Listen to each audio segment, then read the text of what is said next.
Shalom, selamat pagi anak muda, apa kabar? Perkenalkan nama saya Jeremy Raja Halasan Pasaribu, akan menemani teman-teman semua, bro dan sis, 30 menit ke depan. Ya, mungkin teman-teman bertanya-tanya, ini ada apa pagi-pagi udah ngumpul-ngumpul? Ya, jadi ini acara perdana kita, ya. Kita ada di acara Root, ya, teman-teman. Reaching out other together, gitu ya. Jadi uh, acara ini ya disajikan untuk bisa memberkati anak-anak muda, teman-teman semua, ya supaya bisa menginspirasi, ya supaya bisa menjadi berkat, saluran berkat untuk anak-anak muda semua, gitu ya. Karena kita akan ngobrol-ngobrol, ya, tentunya obrolan yang inspiratif, ya, obrolan yang powerful, obrolan yang akan memberkati banyak anak-anak muda. Dan saya nggak sendirian di sini, teman-teman. Ya, ada beberapa narasumber. Saya akan memperkenalkan satu persatu. Saya akan sapa. Saya mulai dari Bang Roy dulu. Salam Bang Roy. Shalom semuanya. Thank you sudah diundang ya. Apa kabar Bang? Kabar baik. Mantap ya. Ya, selanjutnya ada Kak Estu. Shalom Kak. Shalom Bang. Ya, ini Wong Jogja ya. Ya, asli Jogja, orang Jawa. Oke, next ada Bang Dedi Herianto. Salam Bang. Halo, halo semua. Kalau Abang ini sekarang di Bengkulu ya Bang? Ya, Bengkulu. Oke, puji Tuhan.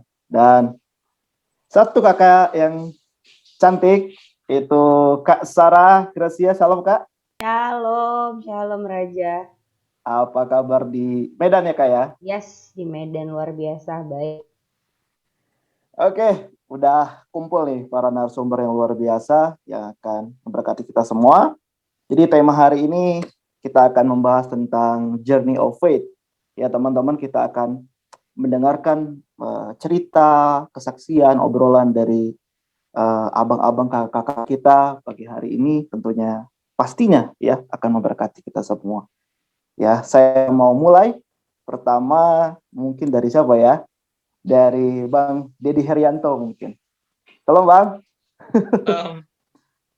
Gimana nih Bang? Kalau kita semua penasaran dari Bang Dedi ini, bagaimana perjalanan iman dari seorang Bang Dedi Herianto? Gimana Bang? Oh, ini nggak semua ya, nggak harus detail ya. Ya, saya itu kenal Tuhan tahun 2007. Waktu itu ikut retret di kampus, dijangkau sama kakak tingkat. Dan di retret itu saya ngalami Tuhan. Yang paling berkesan itu bukan khotbahnya justru ya waktu itu, malah klip film Passion of the Christ. Jadi karena background saya dulu kalau ke gereja ya begitulah ya, dan malas dengar khotbah sebenarnya. Maka waktu retret itu juga nggak terlalu konsentrasi dengan khotbahnya. Cuma waktu diputar klip Passion of the Christ, ya nggak tahu kenapa ya waktu itu saya ngalami Tuhan, saya nangis, saya ingat dosa-dosa saya, dan saya nangis sejadi-jadinya sampai tersungkur waktu itu, minta ampun sama Tuhan. Setelah itu tuh saya diajak pemuridan, saya nggak tahu pemuridan itu apa, dan saya beri diri aja, saya belajar firman, diajak saat teduh, saya ya pasti semua ngalamin ya, pertama kali lahir baru, cinta mula-mula itu besar sekali. Jadi diajarin apa aja, diajak apa aja waktu itu sama pembimbing saya yang nantang saya untuk pemuridan, ya saya ikut aja. Satu saya ikut, diajak aktif di pelayanan saya ikut, ditantang pemuridan saya ikut. Dan setelah itu 1 tahun saya dimuridkan, tahun kedua saya diajar untuk memuridkan. Saya langsung mau memuridkan. Di kampus terlibat aktif pemuridan, pelayanan di sana, terus kita rintis pelayanan juga di kampus-kampus lain, kerja sama PMK buat penjangkauan. Sampai akhirnya aktif lagi di pelayanan kota ya. Terus dan sampai sekarang masih aktif di dalam pelayanan. Kenapa ya? Karena saya ingat kalau misalnya saya sebagai orang muda saya tidak kenal Tuhan, kebayang ya kehidupan saya kalau misalnya saya di luar Tuhan. Nah, itu yang buat akhirnya saya masih terbeban melayani anak-anak muda sampai sekarang. Mungkin singkatnya begitu. Kalau misalnya ada yang mau ditanyakan mungkin boleh. Oke, berarti Bang, setelah Abang tadi cerita ikut retreat dan nonton film ya, film yang menggugah apa yang mungkin mengubahkan hidup Abang saat itu, apakah itu langsung membuat Abang taat ya, membuat Abang langsung taat aja gitu ya, nggak ada lagi jatuh bangun dalam kehidupan sebagai anak muda gitu Bang? Mungkin bisa cerita sedikit. Ya di tahun selama di kampus itu saya aktif memang. Pernah mengalami kejatuhan ya. Maksudnya nggak langsung mulus perjalanan kerohanian saya. Tidak berlangsung mulus. Saya pernah waktu itu di masa aktif saya pelayanan di kampus, saya jatuh ke dalam dosa pornografi ya. Padahal saya sudah lahir baru. Saya sudah terlibat pemuridan. Saya waktu itu yang cukup teringat sampai sekarang ya. Saya masih ingat waktu itu malamnya saya nonton film porno dan besoknya itu saya jadwal singer di ibadah PMK. Wah, itu serem sih, itu serem. Jangan sampai yang lain ngalami hal seperti ini. Ya malamnya saya nggak tahu ya, saya lupa, mungkin waktu itu lagi banyak tugas, terus mungkin ada masalah, saya nggak tahu, ini saya jatuh dalam dosa. Besoknya ada ibadah, saya udah jadwal singer. Dan waktu selama ibadah, terus saya jadi singer di ibadah itu, wah itu nggak konsen sama sekali. Itu nggak menikmati Tuhan, yang ada intimidasi, dan saya selalu minta ampun, Tuhan ampun, Tuhan ampun, Tuhan ampun, Tuhan ampun, Tuhan ampun. Wah itu sangat mengerikan lah. Maksudnya itu posisi yang nggak baik banget lah gitu. Malam nonton film porno, besok pelayanan. Oh itu serem lah. Itu munafik sih. Jadi setelah itu saya bertobat, memang saya bertobat. Itu ada beberapa hal juga yang kejatuhan-kejatuhan yang pernah saya alami ya ketika saya sudah kenal Tuhan. Jadi grafik pertumbuhan rohani saya nggak mulus gitu, nggak langsung naik, ada naik turunnya. Satu hal yang sampai saat ini ya karena kasih Tuhan ya, karena anugerah Tuhan, saya ingat lagi karya salib itu, satu hal itu yang mendorong saya untuk kembali datang sama Tuhan, kembali bertobat lagi dari saya gitu. Jadi tidak ada yang langsung mulus ya Bang ya, ada perjalanan di sana, dan ya lika-likunya Bang lewati tentunya bersama dengan Tuhan ya Bang.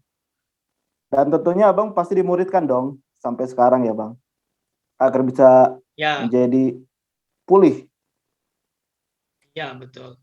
Saya nggak tahu kalau perjalanan yang lain ya, tapi kalau yang saya alami memang grafik pertumbuhan rohani saya itu naik turun, kadang naik, bisa jatuh gitu. Tapi ya buat orang-orang di luar sana, kalau misalnya kalian mengalami kejatuhan, segera bangkit ya. Firman Tuhan bilang, hampiri tahta kasih karunia dengan penuh keberanian. Hampiri, kan ada pengampunan, ada jaminan pengampunan. Ada Bapa yang bisa terima kita ketika kita mau mengakui, ketika kita mau bertobat. Bapa sampai saat ini dia masih membuka pintu pengampunan buat setiap kita. Gitu. Amin, amin. Oke, thank you Bang Det, luar biasa sekali perjalanan imannya. Kita mau sama-sama dengar sekarang dari abang kita yang kedua, ya, Bang Royanto Napitupulu. Halo Bang, masih bersama dengan kami Bang? Ya, masih. Semoga suaranya juga kedengaran ya. Jelas kok Bang, jelas. Ya. Puji Kalau Tuhan. dari Bang Roy sendiri bagaimana Bang? Ya tentunya pasti abang juga pernah mungkin kurang lebih mengalami apa yang Bang Dedi alami, tapi aku pengen tahu versinya Bang Roy seperti apa. Silakan Bang. Iya, oke. Halo semua, rekan-rekan, adik-adik, semua anak-anak muda dimanapun berada. Senang ya kita bisa buat ini acara.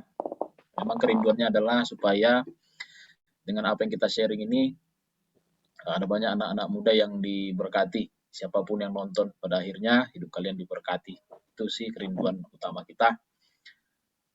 Kalau bicara bagaimana perjalanan iman bersama-sama dengan Tuhan, sebenarnya saya memulainya itu dari latar belakang yang sebenarnya bagi saya itu satu latar belakang masa lalu yang menyedihkan sih, karena saya ada di tengah-tengah keluarga yang broken home pada waktu itu.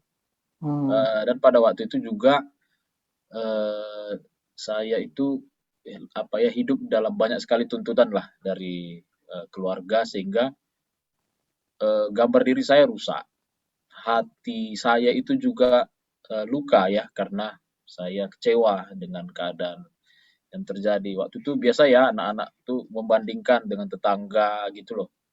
Jadi saya tuh sebenarnya menaruh kekecewaan yang dalam atas hidup saya. Maka saya berjuang lah waktu itu untuk kehidupan lebih baik. Ya, saya percaya sih karena jalan-jalan Tuhan, saya masuk ke kampus yang dulu saya kejar ya, memang sejak SMP saya kejar bisa kuliah di Bandung. Saya kuliah di ITB karena dulu saya mimpikan itu dan saya dapat kuliah di sana. Dan saya bermimpi, saya perjuangkan hidup saya ini sebaik mungkin sih, supaya apa yang dulu melukai saya itu saya bisa perbaiki dengan pikiran rencana saya sendiri. Nah di kampus lah gitu, abang tuh ketemu orang-orang sih, jadi nggak hanya satu orang, beberapa orang dari dari ininya ya, organisasi Kristennya di kampus dulu waktu itu, dan mereka ada beberapa pelayanan di situ yang ketemu sama saya gitu, ajak ketemuan, datang ke kosan, ketemu di kampus gitu-gitu. Dan lucunya ya mereka nih ngomongnya tuh tentang saya bilang ngomongin tentang firman Tuhan gitu. Padahal saya pikir ini kampus-kampus teknik gitu ya, harusnya itu sesuatu yang nggak biasa gitu. Kok pada banyak mahasiswanya itu ngomongin firman Tuhan. Oh, belakangan saya ngerti itu anak-anak PMK gitulah ya, anak-anak lembaga pelayanan. Saya kirain semua anak ITB dulu gitu, padahal enggak. Makanya saya merasa ini terlalu berlebihan sih orang-orang ini. Jadi saya dengar firman Tuhan itu cukup sering dan justru saya makin nggak suka gitulah. Makanya saya menghindar dulu. Atau saya siasatin, maksudnya saya coba pura-pura dengar, tapi sebenarnya di hati saya pengen mereka cepat kelar aja dan udahan gitu. Dan ya udah, perjalanan kehidupan saya itu saya coba segala sesuatu yang saya mimpikan tadi dengan kemampuan saya. Alhasil ya kalau saya bisa berbagi itu, studi saya di semester 1 lumayan ya, tidak terlalu bagus. Di semester 2 itu hancur-hancuran. Makanya abang ngalami kehancuran studi dan semuanya itu membuat saya ada pada titik terendah dengan semua pengandalan atas diri saya, dan pada waktu itu juga keadaan keluarga makin runyam. Disitulah rekan-rekan semua, bahwa saya tuh sampai kepada akhir pengandalan diri saya dan akhir dari kekerasan hati saya. Saya bersyukur abang-abang, kakak-kakak dulu yang melayani itu setia, dan pada saat hati saya melunak itu, disitulah pertama kali saya mulai membuka hati untuk mendengar kabar baik. Singkat cerita, di kampus lah ya, di di kosan saya. Kalau saya mau detilkan, saya terbuka untuk firman Tuhan untuk pertama kalinya. Saya yang hampir tidak percaya sama Tuhan ini dan kecewa dengan kehidupan, pada akhirnya waktu itu hidup saya ditangkap Tuhan. Nah, mungkin saya mulai dari situ deh. Itulah awal perjalanan hidup saya, lika-likunya, kira-kira Jak gitu. Oh, jadi kurang lebih mirip dengan Bang Deddy, dijangkau di kampus ya, Bang? Ya, saya di kampus, betul. Nah, situasi Abang kan saat itu ya serba sulit karena keluarga lagi ya mungkin goncang juga ya Bang, terus studi juga lagi cukup ya struggle ya Bang ya. Abang mencoba untuk tetap bangkit. Itu gimana Bang untuk tetap bisa apa ya on fire, tetap berpegang teguh sama janji Tuhan? Itu bagaimana Bang? Ya, perjalanan itu memang kalau saya mau review, Abang sendiri yang mengingat itu memang amazing sih. Kalau saya ulang lagi mungkin nggak tahu juga saya gimana melakukannya lagi gitu. Kalau bukan karena pertolongan Tuhan tuh, ya. Makanya satu yang saya mau bilang bahwa saya bersyukur kenal Tuhan di kampus. Jadi kalian-kalian ya yang dengar firman, kalau kalian mendengar firman Tuhan jangan keraskan hati. Itu kuncinya yang pertama. Itu yang saya alami di perjalanan iman saya. Sejak awal sampai hari ini sebenarnya. Sampai Abang, sekarang saya itu full time ya, melayani gitu. Dari perjalanan saya di kampus teknik, saya ada hari ini melayani mahasiswa. Jadi, bagaimana akhirnya saya bisa menjalani kehidupan iman ini. Jadi setelah saya lahir baru ya, waktu itu, ya saya diajar untuk bisa menang pertama terhadap semua luka di dalam diri. Itu kunci banget sih. Jadi saya diajar untuk melepaskan pengampunan kepada orang-orang yang menyakiti saya. Oleh anugerah Tuhan, itu semua bisa saya lakukan dan menangkan gitu ya. Dan bagaimana berjalan waktu itu, saya belajar untuk dimuridkan sih. Saya dibimbing, saya ada pembimbing rohani yang mendoakan saya, yang membimbing saya ada komunitas juga yang memberi masukan, arahan, yang memberkati saya, yang menginspirasi saya di persekutuan. Sehingga memang dari banyaknya kesaksian ya, wah itu keren banget ya. Kesaksian kakak-kakak itu, mereka itu ternyata punya hidup yang nggak jauh beda gitu. Mungkin bentuknya beda-beda ya, kehancuran hidup mereka, kesusahan mereka. Tapi bersama Tuhan itu mereka luar biasa banget, sering kesaksian gitu. Jadi waktu Abang dengar itu gitu ya, itu menginspirasi saya. Karena itu kan isinya bagaimana Tuhan menolong, firman Tuhan yang mereka pegang, janji-janji Tuhan. Itu menginspirasi saya contoh gitu ya cara hidup mereka, iman mereka itu saya coba contoh walaupun seringkali saya yang lemah, tapi di tengah-tengah persekutuan itu saya diperkuat kembali. Ya itu Abang bisa bersaksi bahwa ada banyak kemajuan yang Tuhan kerjakan dalam studi saya. Keluarga yang dulu broken home sekarang melayani Tuhan. Adik-adik saya itu hari ini pulih. Itu tahunan sih, tahunan perjalanan itu. Tapi di dalam semua dinamika itu Tuhan setia. Itu aja. Mantap. Jadi memang terlebih dahulu ada pemulihan hati dulu ya Bang ya. Dari segala luka-luka yang terjadi di masa lalu ya Bang. Kalau Abang yang aku rasakan sih, aku dulu yang harus pulih. Saya dulu. Supaya jangan badai di dalam diri saya justru menghancurkan semua yang baik yang mulai dikerjakan hidup saya gitu. Badai di dalam hati saya harus tenang. Mantap. Ya. Dari seorang sarjana teknik menjadi full timer luar biasa. Dari kesaksian dari Bang Roy. Don't try this at home. Kalau bukan karena Tuhan ya.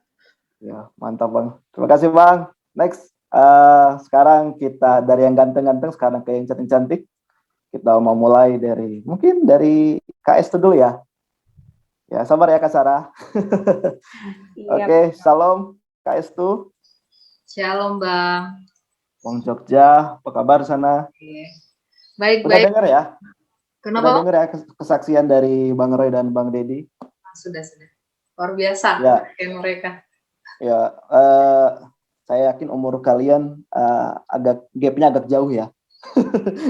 Jadi mungkin KS itu punya cerita yang lebih beda ya di zamannya KS itu. Bagaimana perjalanan iman seorang KS itu ya?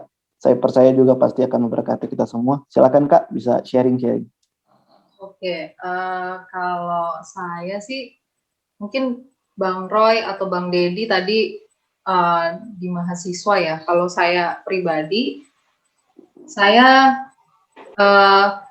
punya orang tua, punya ibu yang cukup luar biasa membimbing saya secara rohani. Tapi saya pribadi selama dibimbing ya, saya merasa bingung gitu ya. Gimana sih Tuhan itu gitu lewat ibu saya gitu, karena memang orang tua saya beda agama ya, meskipun sama-sama Nasrani tapi beda agama gitu. Nah jadi ya berangkat dari situ saya mulai mempertanyakan Tuhan mana sih yang benar, padahal sama-sama Yesus gitu ya, sama-sama Yesusnya. Tapi dari situ saya mulai mempertanyakan gitu, dan saya melihat dari ibu saya yang ikut ya banyak persekutuan gitu ya.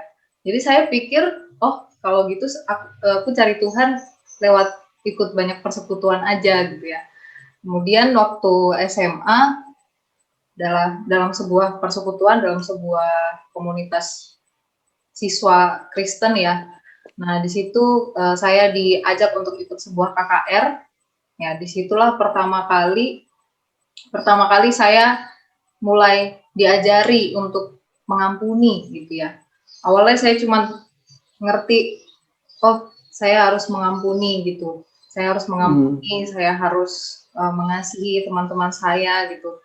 Jadi memang banyak teman-teman saya ketika mereka tahu saya suka sekali ikut kegiatan rohani, terus mereka menganggap hidup saya ini, wah Estu ini holy sekali gitu ya, orangnya holy banget gitu. Tapi di situ saya mulai menggunakan topeng sebenarnya. Itu awal mula ketika saya belajar untuk mengampuni, awal mula saya menggunakan topeng kerohanian. Orang lihatnya holy sekali gitu ya. Baru ketika terjadi satu titik terendah, ketika saya masuk kuliah ya. Jadi di awal saya masuk kuliah itu ibu saya meninggal, dan di situ titik terendah saya. Karena kan role model saya ibu ya. Tapi ketika beliau udah nggak ada, wah saya bingung. Aduh, aku harus nanya ke siapa nih tentang Tuhan gitu kan. Nah baru setelah itu saya benar-benar kayak ya benar-benar pakai topeng yang sangat tebal lah ya. Dan penuh dengan, sekalipun orang lihatnya saya rohani gitu ya, sekalipun bahkan saya ikut persekutuan mahasiswa Kristen di kampus juga gitu. Tapi ketika saya mulai menjalani perkuliahan, di situ hati saya kosong gitu.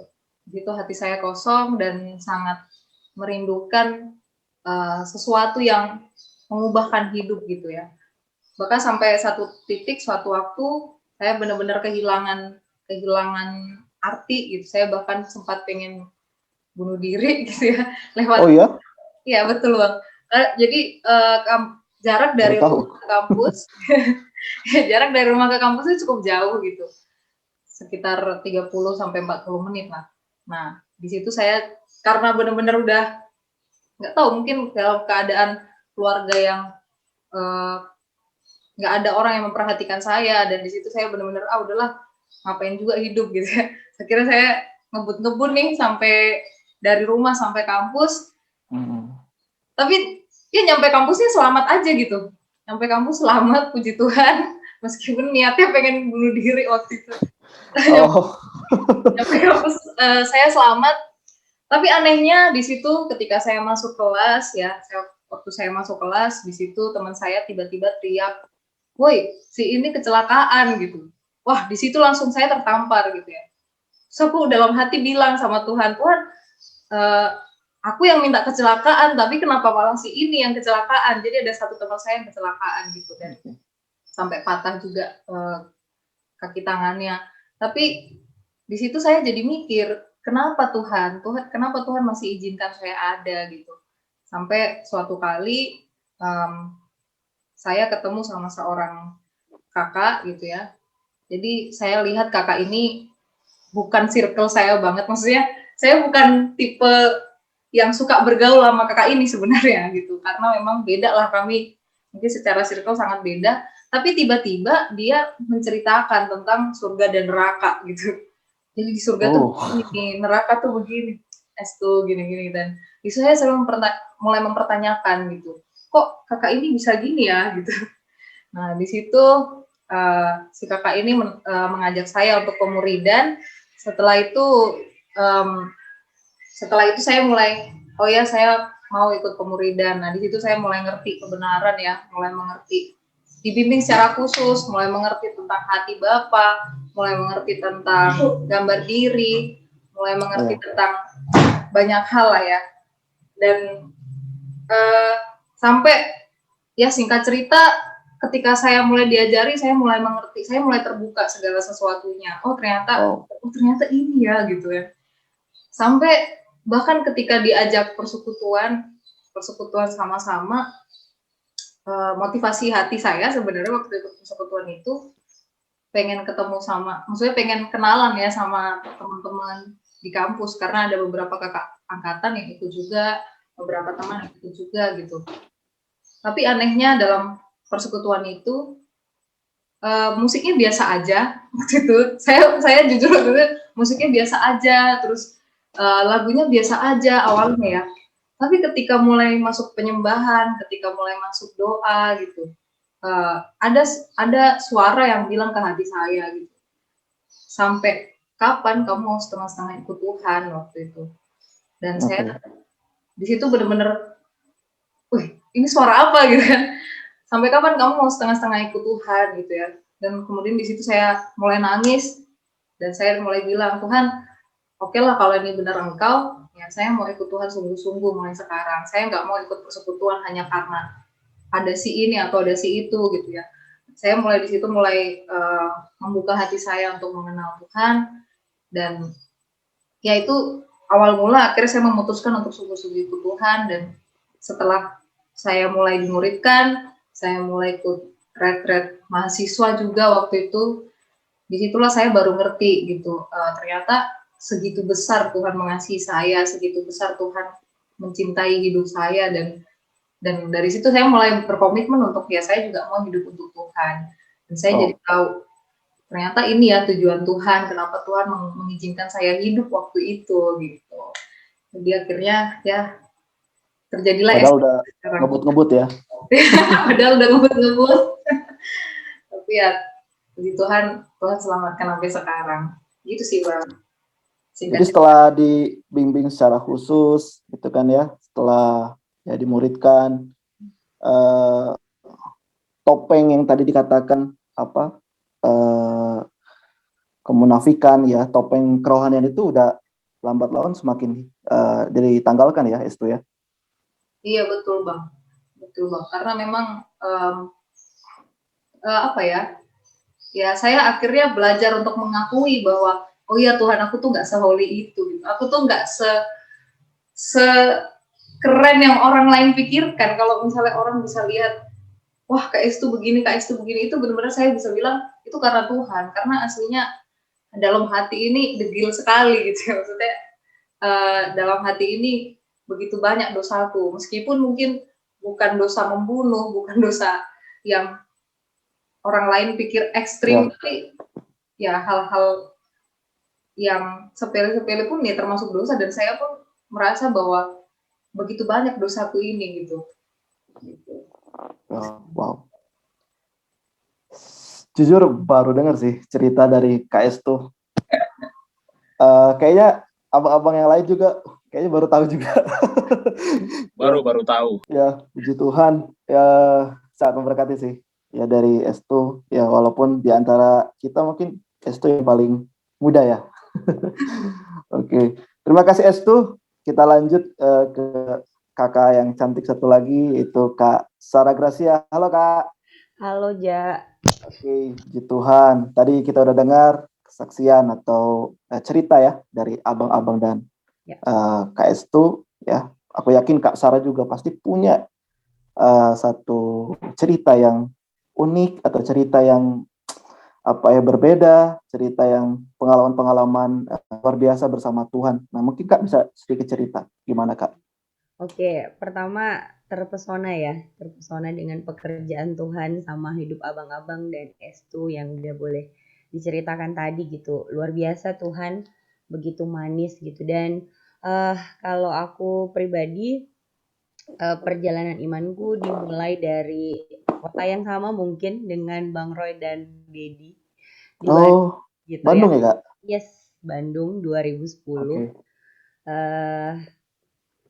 2010 ya, tepatnya 2010 memijakkan kota Bandung karena aku asalnya dari Riau, bukan orang Bandung asli, dan berkesempatan studi di Bandung pada masa itu gitu. Dan ya kampusnya tadi udah disebut Bang Roy lah ya, kampusnya.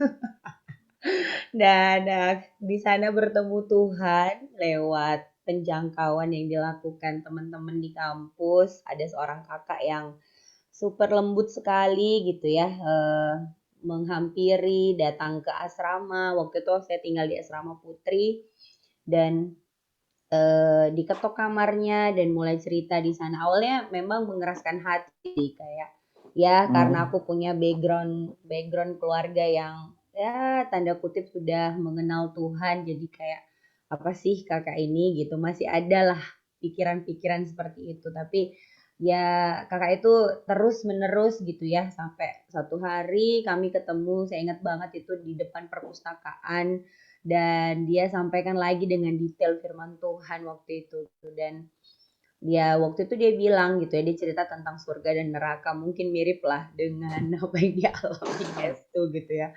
Dan di titik itu saya kayak kakak ini kok jadi serius gitu ya ceritanya. Dan saya dibawa ke satu ibadah dan di situ saya mengalami jamahan Tuhan kayak gitu. Dan ya karena saya orangnya juga suka bergaul gitu ya, waktu itu kakak itu langsung mengarahkan saya untuk Sar mau join nggak di pemuridan gitu, dan dijelaskan pemuridan itu apa. Dan mulai hari itulah saya dimuridkan. Saya ingat sekali tuh mulai November 2010 tepatnya saya sudah dimuridkan di kampus itu gitu dah. Tapi di titik itu saya belum yang bener-bener kayak ya saya gimana ngomongnya, kayak orang dari daerah masuk ke kota besar gitu ya, terus kayak masih banyak pengen taunya gitu ya di kota besar tuh ada apa aja gitu. Dan saya nggak semulus itu gitu loh perjalanan iman saya gitu. Dan saya jatuh bangun. Jadi kalau dibilang Bang Didi kayak ya mungkin ada yang flat gitu, tapi kalau saya juga jatuh bangun gitu ya. Saya suka curi-curi sampai ya dosanya orang muda lah ya.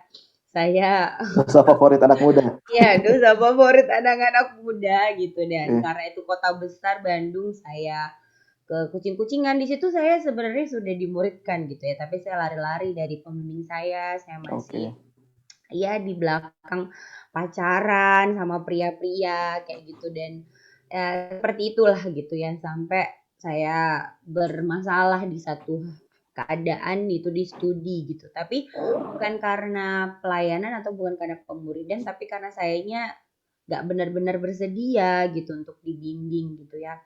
Sampai saya benar-benar jatuh di situ. Dan ya saya harus menanggung apa yang kegagalan yang saya terima kayak gitu. Intinya 2013 gitu, 2012 akhir saya harus meninggalkan kota Bandung pada masa itu dan saya pindah ke kota Medan gitu. Dan itu salah satu titik terendah dalam hidup saya. Jadi masa-masa persiapan ke pindah keluar dari Bandung ya, mungkin salah satu yang berperan juga waktu itu Bang Roy gitu ya. Bang Roy ada di malam itu gitu ya, malam yang mencekam itu saya dipanggil ke Sekresion dan saya didoakan dan langsung kalau istilah orang Batak tuh dipodai gitu loh, kayak dinasehati. Nasehatin ya. Iya, dinasehati. Buat yang nggak tahu. Dinasehati sama leader yang ada di situ gitu. Dan itu bercucuran air mata. Dan ya saya ingat banget lah ada beberapa leader juga yang kayak mencucur air mata juga lah gitu ya, menasehati saya dan menyemangati saya, menguatkan saya gitu. Tapi di titik itu saya benar-benar kayak ngalamin yang kayak, oh Tuhan, banyak ya orang yang mengasihi saya gitu. Saya aja yang telat mengetahui gitu, telat sungguh-sungguh, dan saya jatuh di sana gitu. Dan sempat juga di masa-masa saya sendiri itu saya berpikir ya mungkin mirip lah sama Yesus, berpikir kayak waktu itu di Bandung saya ingat sekali, aduh kayaknya udah nggak ada lagi lah harapanku punya masa depan kayak gitu, nggak ada lagi lah punya harapan yang baik untuk masa depanku gitu. Saya mencoba bunuh diri memang. Ya, ini untuk yang dengar semuanya gitu, di dalam Baru tahu kemurahan juga, Kak. Tuhan, jangan lakukan itu kayak gitu. Dan saya berpikir kan gimana ya caranya yang bagus kayak gitu ya. Dan saya coba makan beberapa obat gitu ya. Saya berharap saya overdosis di sana, obat tidur pada masa itu, tapi pagi-pagi itu Tuhan baik ya. Teman angkatan saya ingat banget ada 2 teman angkatan saya, satu partner saya, dan satu lagi ada teman pria gitu ya. Mereka bawa bubur pagi-pagi. Saya ingat banget dia teriak-teriak di belakang bawah kos saya di lantai 2 kan. Sarah, sarapan yuk gitu. Mereka udah tahu bahwa saya akan beberapa hari lagi tuh bakalan pindah dari Bandung. Jadi mereka mau bantu packing, mau nemenin saya gitu kan. Dan saya kayak, enggak, saya harusnya udah mati. Tadi malam banyak makan obat gitu kan. Tapi tambah kuat suaranya gitu, sampai Mbak yang kerja di kosan ngedor kamar gitu, "Mbak Sarah ada temennya di bawah," gitu kan. Dan saya bangun bercucuran air mata, di situ saya nangis, "Tuhan kenapa saya masih dikasih kesempatan hidup," gitu. Saya buka jendela gitu ya, 2 teman saya tuh udah di bawah di depan gerbang gitu, dan "Sar, bubur Sar," gitu. Saya inget banget kayak Acin sama Aron gitu ya, saya izin bawa namanya ya, gitu. Halo, Kak Acin, Kak Aron.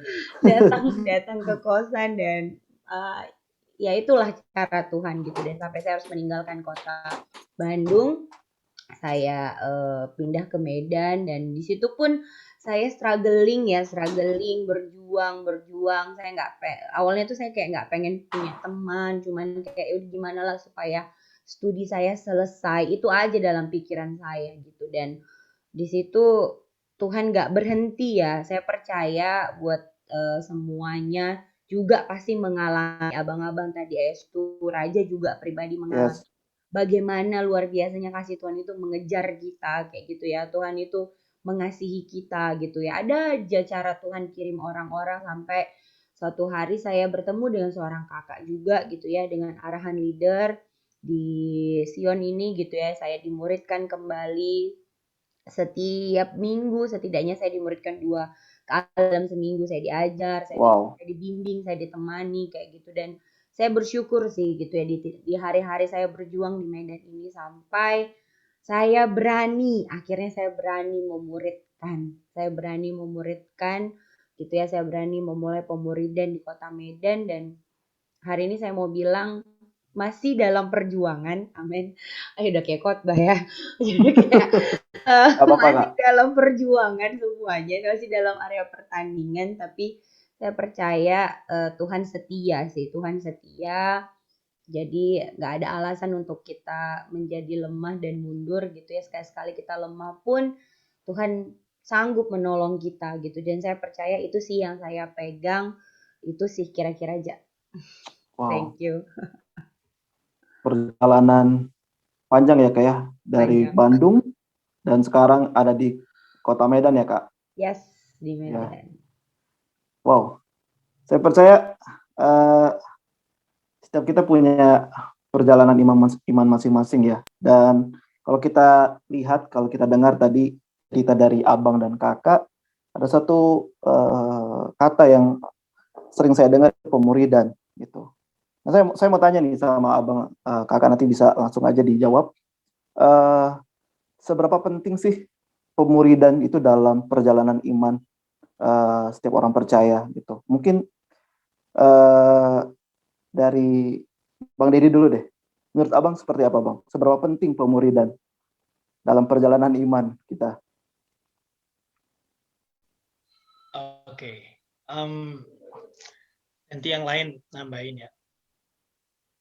Penting banget ya, pemuridan itu sangat penting Ya, karena sama kayak misalnya yang saya alami ya, dan mungkin tadi yang Sarah juga alami, teman-teman lain juga alami. Kadang kita di dalam perjalanan iman tuh kita bisa jatuh, kita mungkin bisa ada keinginan untuk lari dari jalan yang benar, lari dari mungkin kita malam titik jenuh atau lagi dalam masalah, dan di dalam pemuridan kita bisa terjagai, kita bisa memberi diri untuk diintrospeksi, ditegur, dibimbing, diarahkan. Karena kadang kalau kita baru-baru lahir baru, ya kita belum tahu banyak hal, kita masih bisa tergoda oleh banyak hal, kita masih rentan gitu. Dan dalam pemuridan kita digembleng ya, digembleng, dididik, diajarin saat teduh, diajarin doa, diajarin gimana taat sama firman. Kita bisa lihat kalau dulu para murid dia bisa melihat Yesus secara langsung gitu, jadi teladan mereka. Sebagai orang-orang yang baru lahir baru, orang-orang yang baru kenal Tuhan, kita juga butuh teladan, kita juga butuh role model. Dan siapa ya kakak pembimbing rohani kita gitu. Kalau misalnya kayak saya banyak bisa bertumbuh sampai saat ini itu karena ada peran pembimbing rohani saya. Saya masih ingat saya diajarin saat teduh. Waktu pagi-pagi saya dengar dia bangun, dia doa. Saya kebangun karena dia doa nangis, dia doa buat saya, dia doa buat saudara-saudara rohani saya yang murid-murid rohaninya juga, adik-adik mentornya, anak-anak rohaninya dia juga. Saya nangis, saya meneteskan air mata dengar pembimbing rohani saya doa gitu. Dan akhirnya itu saya lakukan gitu. Itu saya lakukan. Saya doa juga. Pola yang sama saya lakukan. Saya ajak adik-adik rohani saya ketika saya dianugerahkan punya adik-adik rohani oleh Tuhan. Ajak mereka saat teduh. Saya belajar. Saya berdoa buat mereka sama seperti pembimbing saya berdoa. Gitu.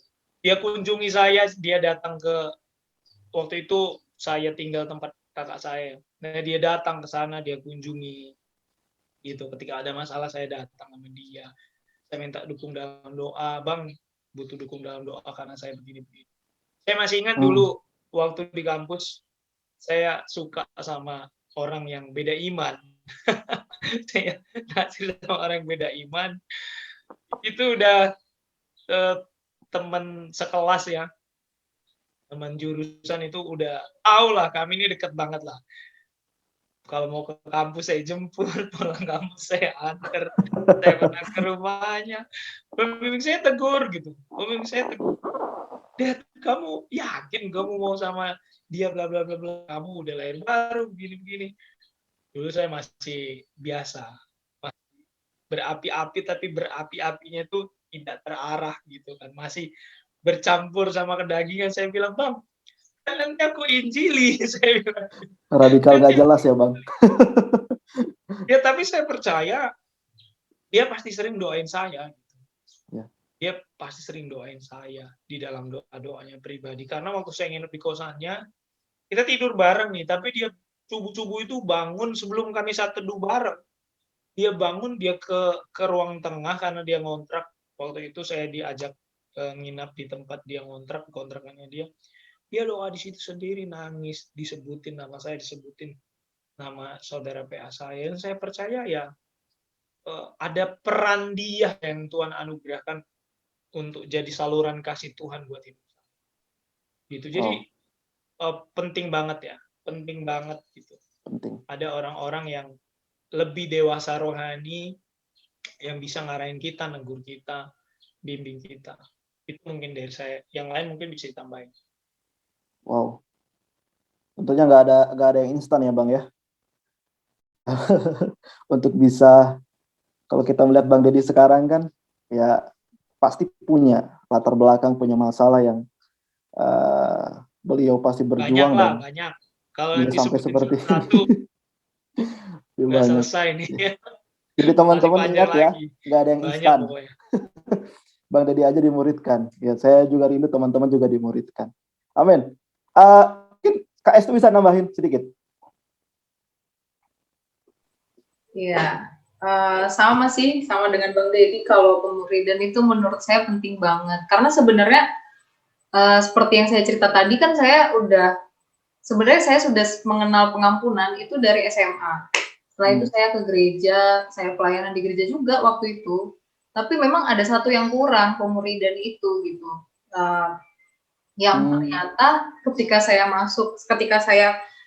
mulai terjun di pemuridan, saya baru mengerti, oh jadi selama ini yang aku lakukan tuh ini gitu. Kayak misalnya saya mulai kenapa sih harus mengampuni gitu. Itu saya tahu saya harus mengampuni, tapi nggak tahu kenapanya gitu kan. Jadi lewat pemuridan waktu itu di PA-kan hati Bapak, oh ternyata kayak gini, kenapa harus mengampuni gitu. Terus baru ngerti ya, Kak. Iya, betul Bang. Padahal udah lama sebenarnya ngerti tentang pengampunan, mengerti tentang oh Tuhan mengasihi kamu gitu. Bahkan saya ikut banyak retreat gitu ya, tapi jadi ada salah satu retreat dari salah satu komunitas juga. Waktu itu materinya ya dasar-dasar juga ya tentang hati Bapa, gambar diri gitu. Sampai satu kali ketika didoakan, ada satu kakak mendoakan waktu itu, dan kakak itu tumpang tangan terus bilang Tuhan mengasihi kamu, Tuhan mengasihi kamu gitu. Tapi saya tidak merasakan apa-apa gitu. Mana buktinya Tuhan mengasihi aku gitu. Setelah saya ikut retreat itu, ya udah selesai. Maksudnya saya nangis-nangis, tapi dalam hati sebenarnya enggak kayak ya datar-datar belum beres gitu. Begitu ketika mahasiswa itu saya ikut retreat mahasiswa dan di situ ada follow up di pemuridan, bahkan ada sesi pengutusan. Di situ saya baru tahu oh ternyata inilah yang kurang selama ini pemuridan, bahwa ternyata I see. ada follow up, harusnya ada follow up-nya ketika saya dipulihkan, terus habis itu ngapain nih habis ini ya, saya harus menceritakan kembali ke orang-orang apa yang Tuhan sudah perbuat atas hidup saya gitu. Dan itu baru saya ngerti ketika saya dimuridkan, ketika ada yang membimbing, ada yang menjagai, ada yang mendoakan, dan ada yang memberi contoh juga sih. Dan saya lihat dari kehidupan kakak-kakak rohani yang membimbing saya, gitu Bang. Wow, jadi nggak hanya sekedar ikut retret, KKR, tapi harus ada follow up ya, KS itu ya. Ya, wow. Jadi itu yang membuat ada pertumbuhan iman. Wow, luar biasa dari KS itu. Saya yakin teman-teman juga semakin paham ya bahwa ya jangan hanya ya fokusnya ikut KKR, ikut hanya sekedar retret, gitu kan ya, tapi tidak mau memberi diri untuk dibimbing atau di follow up. Saya yakin kalau kita dibimbing pasti kita akan mengalami pertumbuhan rohani secara maksimal. Next dari Bang Roy ada pertanyaan baru, mungkin aku mau tanya gini Bang, hal-hal apa saja sih Bang yang membuat kalau tadi kita lihat kan Abang udah sepertinya udah melewati banyak hal dalam perjalanan iman gitu ya, dan tentunya ya semakin hari semakin ditambah-tambah ya iman percaya di dalam Tuhan. Nah sekarang saya mau tanya Bang, hal-hal apa saja yang membuat terjadinya degradasi iman ya dari Bang Roy, gimana Bang? Istilahnya ini tambah keren aja, degradasi iman. Apa ya bahasa ininya ya? Kemerosotan iman mungkin ya Bang? Kemerosotan, kandas kali ya. Sebenarnya kalau yang saya alami ya, as simple as seterbuka apa hidup kita ini mau ditaruhkan di bawah pengaruh firman Tuhan. Sebenarnya itu aja. Selama kita, apalagi ini anak-anak muda ya, anak-anak muda ini unik. Anak-anak muda ini secara kognitif gitu ya, itu kan otaknya masih terus dalam masa perkembangan, dia masih mencari terus tentang jati dirinya, tentang dirinya sendiri, itu masih terus mengalami dinamika gitu, atau akil balik, seperti itulah kata orang-orang. Jadi anak muda cenderung mencoba menjalani hidupnya menurut keinginan hatinya lah, gitu, menurut apa yang dia pandang baik, sehingga kadang ketika dia harus diayomi, dibimbing, Banyak anak-anak muda sekarang tuh nggak mau. Nah, waktu mereka mencoba menjalani hidupnya dengan hikmatnya sendiri, dengan kemampuannya sendiri itu, seringkali justru mereka itu, kita itu ya anak-anak muda tertarik itu kepada hal-hal yang justru merusak iman kita. Jadi ketika kita nggak mau terbuka gitu ya kepada firman Tuhan, kepada misalnya dimuridkan, dibimbing gitu, kita mau coba jalani sendiri, biasanya itulah pintu awalnya untuk dia akan Kejatuhan ya Bang. kejatuhan, bahkan bisa parah loh, bisa parah, bisa lebih mengerikan daripada yang mungkin dulu sebelum dia lahir baru nggak pernah melakukan itu. Karena apa ya, aku sih cuma ingat satu ayat firman ya yang berkata kalau apa ya, hidup kita atau satu rumah gitu, yang dikuasai roh jahat, satu kali rumah itu diberikan dan apa ya, sudah rapi lagi tersusun semuanya.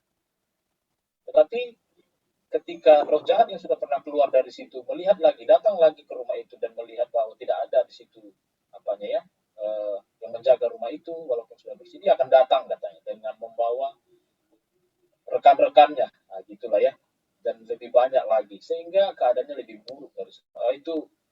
Banyak banget dalam perjalanan saya melayani Tuhan, dalam perjalanan hidup saya sendiri ngalamin banget. Kita tuh bisa serempet, tersandung itu sampai babak belur juga. Babak belur gitu. Anak muda tuh banyak gitu.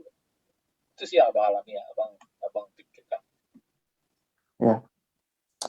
Jadi bukan berarti udah lahir baru, udah dimuridkan, dikebal dosa ya Bang? nggak ada yang kebal. Nggak ada yang kebal dosa maupun kita sudah pemimpin rohani, karena dosa tidak takut dengan status rohani kita.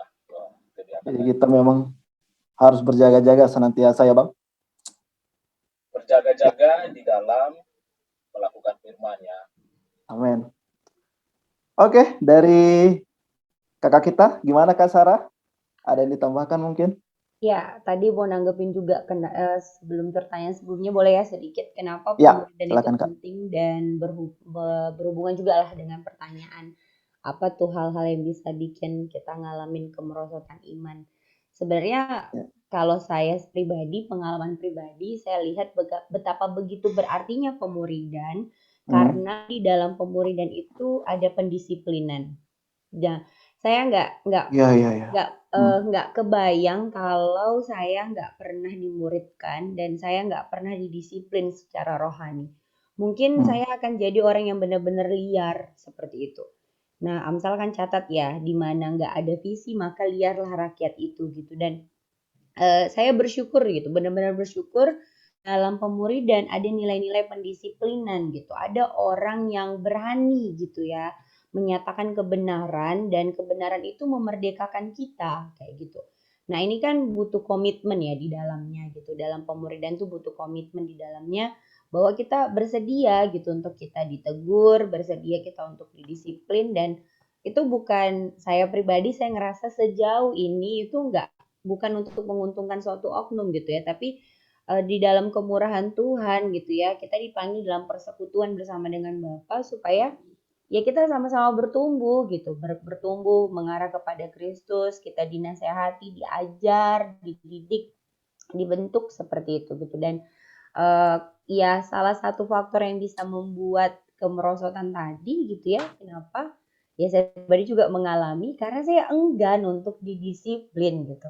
Saya enggan untuk memberi telinga saya dengar-dengaran akan nasihat firman Tuhan melalui kakak rohani gitu ya, melalui abang-abang rohani yang ada gitu, dan rekan-rekan di dalam persekutuan ini gitu. Ketika saya enggan untuk dinasehati, ketika saya mengeraskan hati gitu ya, ya itu kesempatan yang baik untuk iblis boleh mencuri konsentrasi kita gitu, kesempatan yang baik untuk dia mulai menunggangi kita, sehingga kita bisa lagi seperti yang disampaikan Bang Roy, wah keadaan kita bisa lebih kacau gitu ya, lebih nggak sestabil itu gitu, dan keadaan kita bisa lebih buruk dari sebelumnya, bahkan sebelum kita dengar kebenaran firman bahwa ada suatu pribadi yang sudah mau mati gitu ya untuk hidup kita gitu, dan darah Yesus memulihkan segala sesuatu. Jadi di sini gitu ya saya mengundang ya buat semua pendengar nanti bahwa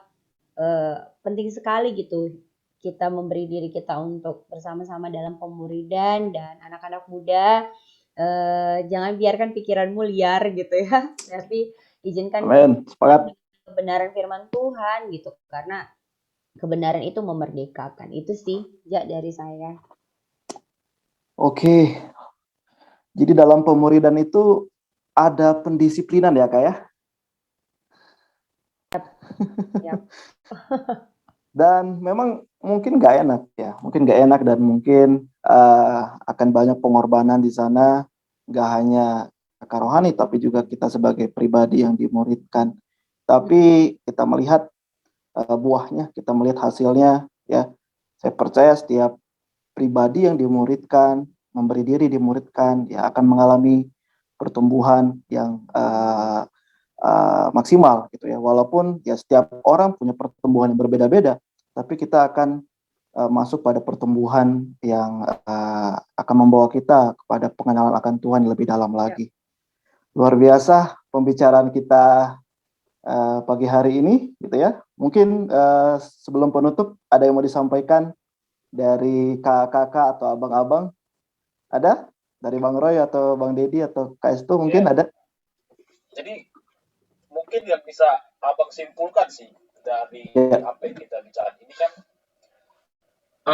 bahwa perjalanan iman itu adalah satu perjalanan sebenarnya yang harus dialami semua murid Kristus, semua orang percaya, terlebih kita nih anak-anak muda, di mana perjalanan ini pada intinya kan berisi bahwa kita itu setiap hari, setiap saat berusaha di dalam mentaati firman Tuhan ini, kita mematikan seluruh kedagingan kita, mematikan seluruh perbuatan-perbuatan daging yang ada dalam hidup kita ini, sehingga ya diri kita sendiri pun betul-betul diri manusia lama kita itu dikuburkan gitu bersama-sama dengan kematian Kristus, sehingga kebangkitan Kristus, hidupnya Yesus itu semakin nyata dalam kita. Hidup kita tuh terus diperbarui di dalam kasih Tuhan, di dalam terang firman Tuhan, sehingga berbuah-buah, menghasilkan buah-buah yang menyenangkan kerajaan surga. Itu dia, perjalanan itu setiap hari dengan seluruh dinamika yang ada bagi tiap-tiap orang.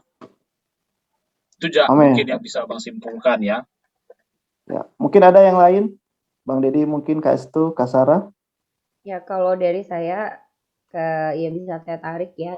Jadi saya percaya benar bahwa iman itu timbul dari pendengaran akan firman Tuhan gitu. Jadi hidup ini gitu ya, kita perlu bersedia, ada kesediaan di sana, kita belajar firman Tuhan supaya ketika kita harus bertanding, berjalan gitu ya, kita menggenapi firman Tuhan yang berkata berlari dan tidak menjadi lesu, berjalan dan tidak menjadi lemah gitu ya.